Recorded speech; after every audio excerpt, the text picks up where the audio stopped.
Pourquoi faut-il lire le manga Ayako? La famille Tengai sont d'anciens grands propriétaires terriens, largement dépossédés à la suite de la réforme agraire ayant suivi la Seconde Guerre mondiale. L'histoire commence avec le retour de la guerre de Jiro Tengai, qui revient mutilé borgne et retrouve sa famille troublée après la naissance de la petite Ayako, dont l'identité réelle de la mère demeure incertaine. Et donc, que penser de ce manga Ayako d'Osamu Tezuka? Alors, c'est un très bon manga, un manga extrêmement sombre pour moi. Alors, j'aime beaucoup les mangas sombres d'Osamu Tezuka. Alors, Osamu Tezuka a fait plusieurs types de mangas. Déjà des mangas un peu plus niais, notamment Astro Boy. J'ai dans la tête Prince Norman, des trucs simples, des mangas très très niais, très très optimistes, tout ça, et il a fait des trucs plus sombres, plus pessimistes, comme Kirito MW ou même Ayako, qu'on parle là dans cette vidéo. Alors on va suivre vraiment cette histoire, le scénario est vraiment très bon, et on va suivre le côté psychologique d'Ayako dans cette histoire, qui se retrouve séquestrée pendant 20 ans, donc on va voir un peu le développement psychologique du personnage et ce que ça implique dans son développement et dans son caractère, et ça va être hyper intéressant.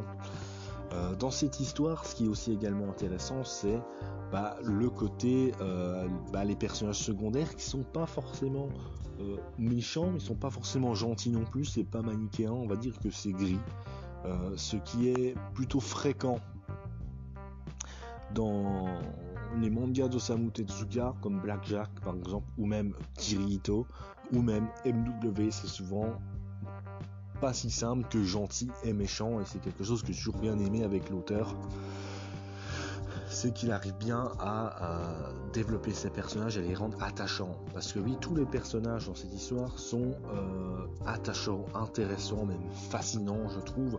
Alors qu'on voit un personnage qui est au début gentil, on se rend compte qu'il n'est pas si gentil que ça, et qu'il est des limites fou. Je pense au personnage de Shiro, qu'au début on dit bon, il est tout gentil, tout ça, il veut protéger Ayako, mais au final tu te dis en fait le mec est un petit peu cinglé. Il y a aussi le personnage de Hiro. On pense qu'au final, au tout début, c'est lui qui est le personnage principal, mais qui en fait n'est pas vraiment le personnage principal, et que c'est plutôt Ayako le personnage principal, et que lui en fait c'est un gros cinglé qui tue des gens s'ils sont on va dire s'ils sont témoins de ses crimes. Et donc voilà, on a donc des personnages, même d'autres personnages qui sont un peu hypocrite ou des trucs comme ça, et ça rend tous les personnages très humains dans cette histoire. C'est quelque chose que j'ai bien aimé, voilà, ce côté vraiment très sombre. Et donc voilà, et donc il y a également un autre côté très intéressant de ce manga, c'est le côté historique. Donc le manga commence à la fin des années 40, il doit finir dans les années 70.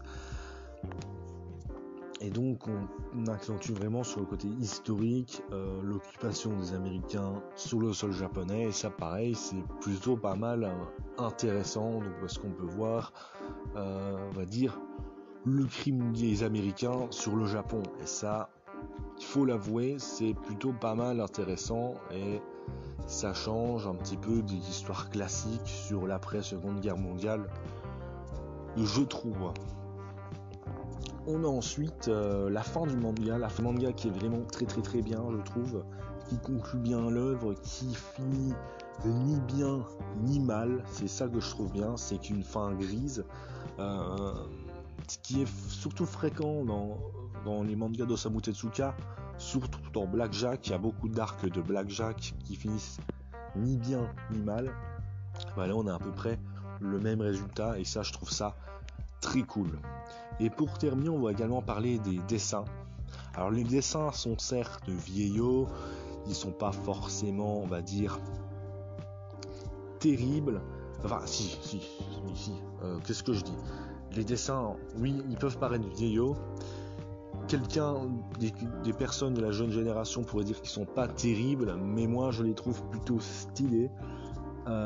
Pourquoi ? Parce que il accentue le côté sombre et mature du manga avec un petit côté un peu, je trouve, très efficace et un petit côté un peu limite cinématographique.